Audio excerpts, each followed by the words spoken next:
I thank the representative of United Kingdom for the statement. I now give the floor to the representative of Slovenia. Thank you, Mr. President, and I thank Under-Secretary General Di Carlo for her briefing. I welcome a number of high-level speakers, in particular Prime Minister of Qatar and Deputy Prime Minister of Jordan. Colleagues, sovereignty and territorial integrity of countries across the region violated. Security Council resolutions rejected. General Assembly processes ignored. ICJ decisions disregarded. Advisory opinions ignored. Civilians starved and killed. International mechanisms flouted. The UN pressured. Humanitarian and medical workers, journalists attacked. Inhumanity and simply cruelty. A sense of complete impunity. And now, negotiators attacked on a foreign soil. I wonder, is this how peace is pursued? Is this really a way to bring hostages home? Slovenia is gravely concerned over the latest escalation in the Middle East. We strongly condemn the Israeli attack on the sovereignty and territorial integrity of the State of Qatar, and we stand in solidarity with Qatar. We once again call for full respect of the UN Charter and rules of war. Nobody is above the law, no matter how mighty one feels. We commend the crucial and constructive role of Qatar, a key mediator for a ceasefire in Gaza and for the release of hostages. We thank them for their efforts and urge them to continue. This Council has been unequivocal in our support to the role and work of the mediators, Egypt, Qatar, and the United States.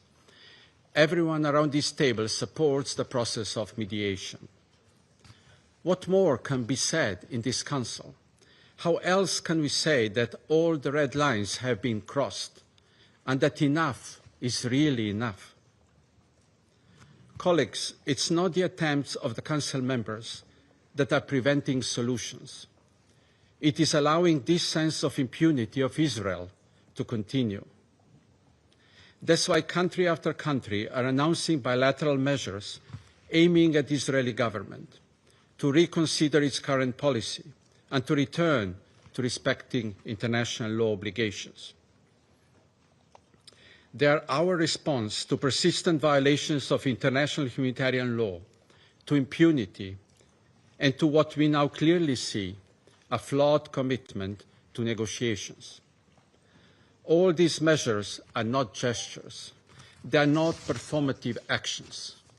They are sincere acts of countries, leaders, and global public conscious of our responsibility to humanity and of our promise of never again. Colleagues, on this day of 9/11, when we commemorate horrible terror attacks on the United States and pay tribute to innocent victims, Slovenia reaffirms its resolute stand against terrorism. We repeat our condemnation of the Hamas brutal attack on 7 October. We take this opportunity to strongly condemn the latest terror attack on civilians in Jerusalem. This is yet another reason for peace efforts to double.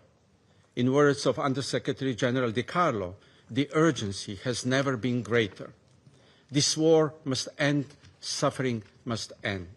Mr. President, in the midst of the latest escalation, Gaza humanitarian catastrophe continues.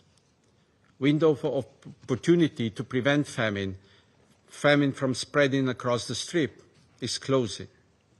New offensive is relentlessly pounding what is left in the middle of ruins. Instead of packing a backpack to start a new school year, Gaza children are forced to pack what is left of their belongings to be displayed yet again. So let me state the obvious. We need a ceasefire. Hostages must be released. Hindrance of aid deliveries must end. the negotiations have certainly seen its share of obstacles from both parties, but an escalation of this sort is not contributing to peace. So we appeal for a renewed commitment to negotiations in good faith by both parties to the conflict. Thank you. I thank the representative of Slovenia for the statement, and I give the floor to the representative of Panama. Muchas gracias, señor. Thank you, Mr. President. Panama is grateful for the convening of this emergency meeting, and we're also grateful for the report provided by Ms. Rosemary DiCarlo, Under Secretary General